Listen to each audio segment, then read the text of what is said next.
AMD's initial response to Meltdown and Specter CPU failures made it clear that there is almost zero risk to AMD processors. That zero risk does not mean zero impact, as we are beginning to discover today.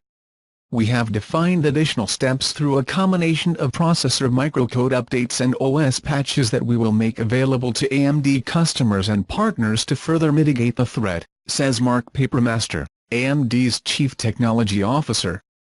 AMD is making firmware updates available to owners of Ryzen and EPYC this week, and the company plans to update previous processors in the coming weeks. Like Intel, these firmware updates will be provided to PC manufacturers, and will depend on vendors to ensure that customers receive them. AMD does not say if there will be any impact on performance when applying these firmware updates, or if servers that use EPYC processors will be severely affected or not.